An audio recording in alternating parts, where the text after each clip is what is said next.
tudo acontece comigo, né? Acho que eu poderia escrever um livro, uma biografia de 1000 páginas, tanta história. Olá pessoal, hoje vocês vão conhecer um pouquinho da minha história. Eu compartilhei desde quando eu saí lá de Minas, desde as passagens da minha infância, da época da graduação, das pós-graduações, até o dia de hoje. Eu separei algumas passagens que realmente fizeram a diferença na minha formação pessoal e profissional e na pessoa e profissional que eu sou hoje. E eu espero que vocês gostem, espero que vocês aproveitem o vídeo que a gente fez.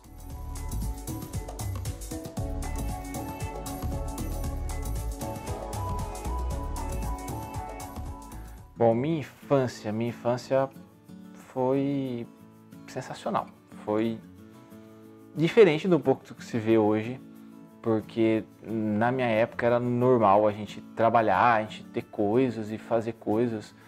Eu me lembro que com 9, 10 anos eu já trabalhava. Então toda vez que falo em infância, eu me lembro vendendo picolé na rua, eu me lembro enchendo saquinho. Tinha um negócio lá em Minas que quem é mineiro sabe o que eu estou falando. A gente enchia saquinho para plantar muda de café. E era um trabalhão, botava um caminhão de terra e a gente tinha que ir saquinho por saquinho, enchendo 1000, 2000, 3000. E sempre percebia que eu gostava muito de fazer isso. Eu gostava de brincar, gostava de fazer minhas coisas na infância, mas eu gostava mesmo era de coisas relacionadas a trabalho. Eu me lembro que uma vez, no Natal, meu pai me deu uma super máquina. Isso é só para quem é dos anos 80. E quando eu abri, eu falei, ai, nossa, gostei. Ele falou, ai, você gostou? Eu falei, demais a conta, meu Deus.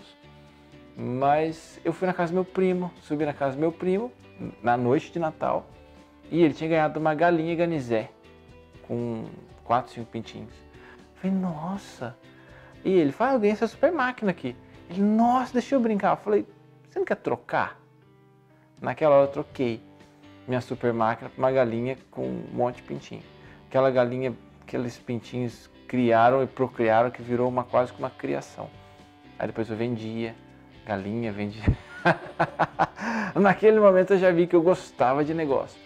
E aí comecei a vender picolé e eu me lembro que eu vendia picolé na rua, as crianças gritavam sempre do mesmo jeito.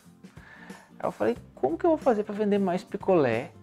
Se o picolé é o mesmo, porque lá em Conceição da Aparecida, a Big Conceição da Aparecida, tem 9.000 habitantes. Esses dias eu falei que tinha 9.000 habitantes, aí meu primo escreveu assim, não tem 9 não, tem 11. Então tá bom, tem 11.000 habitantes. E aí, é muito morro. Eu subi empurrando aquele carrinho, sempre no mesmo horário, e comecei a gritar de uma forma diferente. Aí eu gritava, coloquei uma entonação no O, gritava picolé. E aí eu percebia que as pessoas sabiam que era eu. Aí a mulher saía, ai, Cian, nossa, você demorou a passar hoje. Eu falei, já tava me esperando.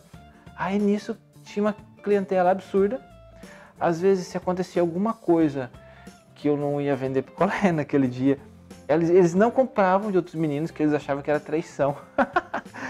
Aí naquela hora eu percebi que eu realmente tinha clientes. Fiz muita coisa, a gente vendia. Meu pai fazia queijo, então me ensinou a fazer nozinho, cabacinha. Ó, quem não souber o que é nozinho, cabacinha, Google, porque é um queijo muito gostoso. E fazia nozinho, cabacinha, mussarela, queijo Minas, queijo meia cura. Eu lembro que o meu braço era curto, que eu era criança, a gente tinha que esticar o braço assim lá em cima para fazer massa filada da mussarela. E para mim, quando falo em infância, eu penso muito mais nas coisas que eu fazia trabalhando, que isso marcou muito mais do que as próprias brincadeiras. Aí, mas marcou por quê? Você achava ruim? Não, achava ótimo. Achava ótimo, morro de saudade.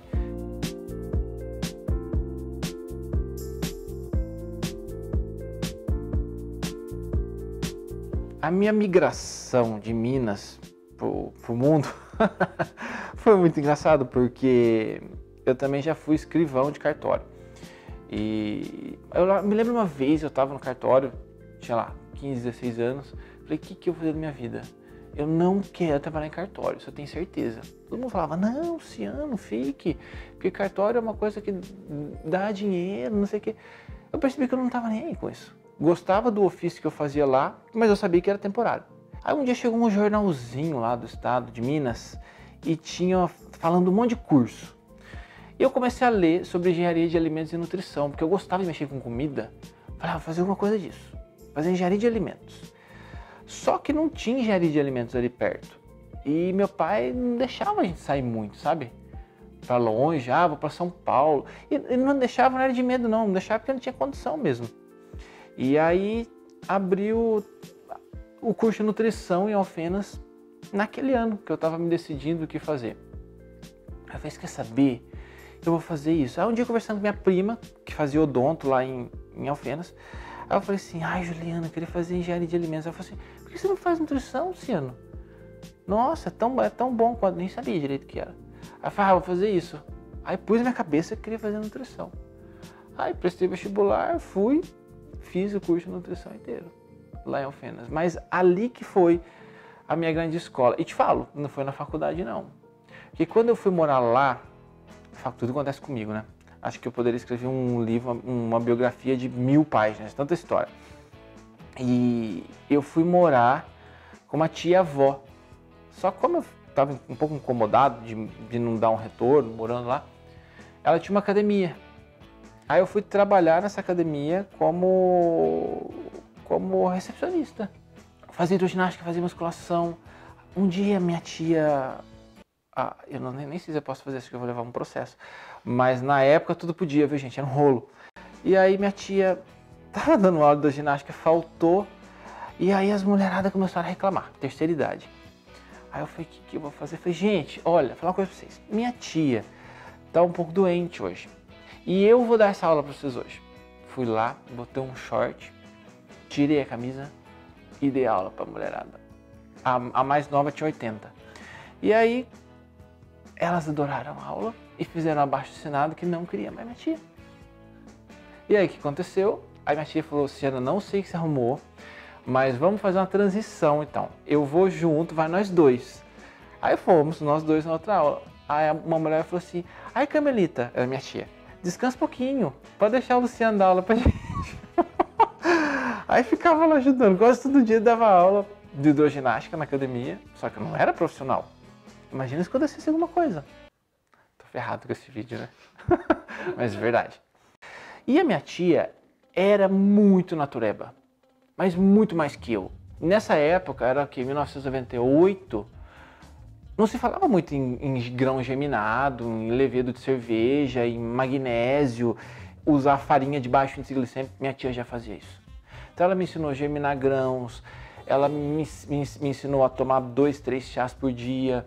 Foi ela que me ensinou a tomar própolis, geleia real, cálcio, magnésio, zinco. E na faculdade nem se falava disso. Eu falava para os professores, ela falava, isso é bobagem. Eu falava, isso não é bobagem. Minha tia tem quase 80 anos e está lá dando aula de hidroginástica, né, fazendo aquele monte de atividade física. Bobagem, não é? E aí comecei a me dedicar a estudar demais isso. Aí foi ali que eu me apaixonei pela nutrição. Não foi na faculdade, não. A faculdade complementava o que minha tia me ensinava. Então a minha escola foi meu pai e minha avó, lá em Minas, quando eu era criança, e minha tia ali no tempo que eu fazia faculdade. Às vezes, dando aula, as pessoas falam, Luciano, você aprendeu isso? Eu falei, meu filho, desculpa, mas você não vai aprender. Isso foi na vida. Isso não é faculdade não, querido. Isso aí não é livro de nutrição, não. Isso aí você vai ter que nascer de novo. E ter a sorte de ter uma tia igual eu tive. Então, o primeiro livro que eu fiz, eu dediquei a ela, que foi e é minha grande inspiração. Que está lá em Alfenas, firme e forte. Tia, eu vou te visitar, tá? Vai ver esse vídeo, não fica bravo, vai falar que eu sumi. E dali pra frente, eu percebia que eu podia mais. Minha tia me incentivava muito, muito, muito. Eu falei, você quer saber? Eu não quero ficar só na graduação. Era difícil a nutrição na época. Era difícil arrumar emprego, era difícil ter um reconhecimento. Eu falei, você quer saber? Eu vou estudar. Aí no último ano, e durante esse tempo todo, eu trabalhava no hospital, fazia estágio no hospital. Teve uma seleção lá, não fui a pessoa que tirou a melhor nota. Me lembro que o povo tirava 9,5 ali, eu tirei 7,5. e fui selecionado. Porque na entrevista a nutricionista gostou da minha postura, gostou de mim, sei lá eu. E aí comecei. Até ela vai assistir isso, Elisiete. Um beijo pra você. Você me deu muitas chances na vida, não vou esquecer nunca. E essa nutricionista me ensinou muita coisa. E aí comecei a estudar, feito um doido, e comecei a gostar. A gente fazia reuniões lá com a equipe interdisciplinar e eu sempre apresentava algum caso, alguma coisa. Depois quer saber, eu fazer mestrado. Aí joguei na internet. Na época, será que eu posso falar isso? Porque vocês vão perceber a idade. Agora, não tinha Google, era KD. Aí coloquei no KD e achei... Lembra disso, Jô? Ai, meu Deus do céu, enfim. Aí joguei no KD e achei lá na Unicamp. Fui para Campinas, aí foi uma outra mudança. Saí de Alfenas e fui para Campinas. Saí de Conceição da Aparecida e fui para Alfenas. Eu achava que Alfenas era Nova York. Aí depois já fui de Alfenas, já fui para Campinas. Eu falei, meu Deus, que tamanho de cidade. Imagina, tinha um pânico. Aí do mestrado para o doutorado, eu queria trabalhar como professor, só que eu queria na universidade pública. Comecei na universidade particular, lá na Unifenas, adorava trabalhar na Unifenas, onde eu estudei. E aí depois fiz um concurso para professor substituto na Unifal. Aí larguei tudo. Em 2005 teve concurso para 2006, tenho certeza. 2005, 2006 teve concurso para efetivo na vaga que eu estava.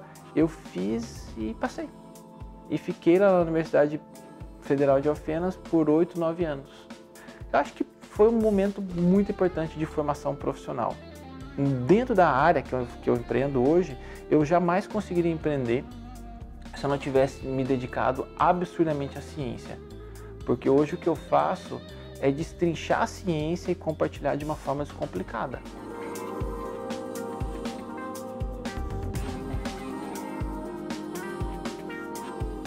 E esse tempo que eu fiquei na Universidade Federal foi um tempo de muito aprendizado também, no sentido de trabalhar em grupo e principalmente de fazer muita coisa ao mesmo tempo. Até que chegou um momento que eu falei assim, não quero mais, chega também. Mas você é doido, Luciano, Bruno, você tá louco. Como que você vai pedir exoneração de um cargo público que você tanto queria? Aí primeiro eu fiz uma reflexão, queria por quê? Por que eu queria isso? Eu me lembro, quando eu era pequeno, Alfenas, falei pra vocês, Alfenas pra gente era Nova York. Então lá em Conceição da Aparecida, vulgo Barro Preto, a gente ia pra Alfenas pra ir ao médico, pra ir... Então o dia de colocar roupa nova era o dia de ir pra Alfenas. E a gente passava perto da Universidade Federal, meu pai falava assim, Luciano, aqui só trabalha gente importante. Ela falava, só. Aí eu falava, um dia eu vou trabalhar aí. E aí aquilo ficou, tanto é que foi o concurso que eu fiz. Eu fiz outros concursos depois, mas todos eu ficava em segundo lugar. Por que eu ficava tanto em segundo lugar? Tá? O segundo lugar não é ruim não, viu gente? Às vezes o segundo lugar é o primeiro que vocês não estão entendendo. E aí eu agradeço a todos os meus segundos e terceiros lugares, porque são lugares que eu não queria estar hoje.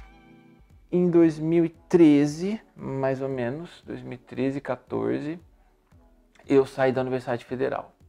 Aí me dediquei 100% àquilo que eu queria mesmo. Aí vim trabalhar na minha clínica, montei minha clínica aqui em Piracicaba.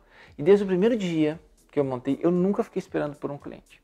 Nunca, nunca, nunca, nunca. Já comecei com a agenda cheia, sempre cobrei o que eu achava que era justo para mim e para o meu cliente. E muita coisa começou a acontecer, Eu conheci um monte de gente que me ajudou nesse momento, começou as mídias sociais, e aí eu me lembro que eu conheci muita gente que me deu um start. Eu me lembro quando a Bela Falcone falava pra mim, arruma esse Instagram, posta mais coisa, que não sei o que. Eu falei, eu gosto disso. Posta, que não sei o que. E comecei a fazer mais coisas, aí começou a crescer, as pessoas começaram a me procurar em ambientes que eu não navegava, eu passei a aparecer. De repente, uma pessoa que não tinha nada a ver com nutrição me encontrava comigo na esquina e falava, eu te sigo, eu vi o dia que você fez o maracujá com canela. Eu falei, meu Deus, maracujá com canela que eu faço na hora de dormir. Aí eu comecei a perceber que as pessoas realmente gostavam daquilo e viam aquilo como algo que realmente ajudava. Então esse canal do YouTube, esse que eu estou fazendo agora, essa minha fala agora, não é só apresentar minha vida para vocês, é mostrar para vocês por que eu estou aqui agora. Então tem uma bagagem grande de crescimento pessoal e profissional aí, de 20 anos, que eu já me sinto muito à vontade em compartilhar. Para os próximos anos, o que eu quero na minha vida é continuar empreendendo, continuar criando coisas novas, continuar com os meus parceiros que são insubstituíveis, continuar os meus atendimentos, expandir os meus atendimentos, continuar meus cursos online, presenciais, e eu me vejo lá no final da vida bem velhinho, dando aula, sabe? Nossa, como ele tá velhinho.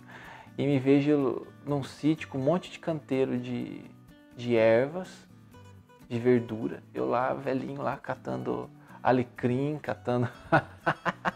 criando galinha, criando ovelha. Eu não sei para que alguém cria ovelha, mas eu quero criar ovelha. Não sei o que eu vou fazer com isso não, mas eu acho bonita a ovelha andando lá no meio do pasto. Então eu queria criar ovelha, criar galinha, alguma coisa assim. Eu queria terminar minha vida assim. Num sítio, fazendo o que eu fazia lá no comecinho. Igual eu fazia na infância com a minha avó, principalmente. Fazendo os meus chazinhos, sabe? Eu sempre admirei muito a paciência e a falta de pressa da minha avó. Uma vez, até coloquei no Instagram isso, ela estava fazendo um frango, minha irmã falou assim, ô vó, esse frango sai hoje ou não? Ela falou, se não sair agora, sai depois. E ela nem prestou atenção nessa frase, aquilo pra mim foi um mantra. E esse frango, sai ou não sai? Sai. Boa. Daí agora tá mais tarde. Ah, não tem problema. Olha que beleza, ó. Ei, dona Gerarda. 95 anos fazendo frango caipira no fogão a lenha. Se não sair agora, sai depois. Eu nunca mais tive pressa na vida. Às vezes as pessoas falam assim, você não respondeu meu WhatsApp. Não vou responder não, tua obrigação. Você não fez isso, aquilo, não vou fazer não, quero. Então não tem pressa para fazer as coisas. Não tem pressa não. Tem responsabilidade. Pressa não. Por isso que às vezes hoje a coisa que eu mais falo é não. E eu me vejo fazendo muito do que eu fazia antes com a minha avó, sabe? Com calma, colhendo ali minhas ervas, fazendo meu chá, pegando urucum para fazer coloral, sabe essas coisas bem de sítio mesmo. E é assim que eu me vejo.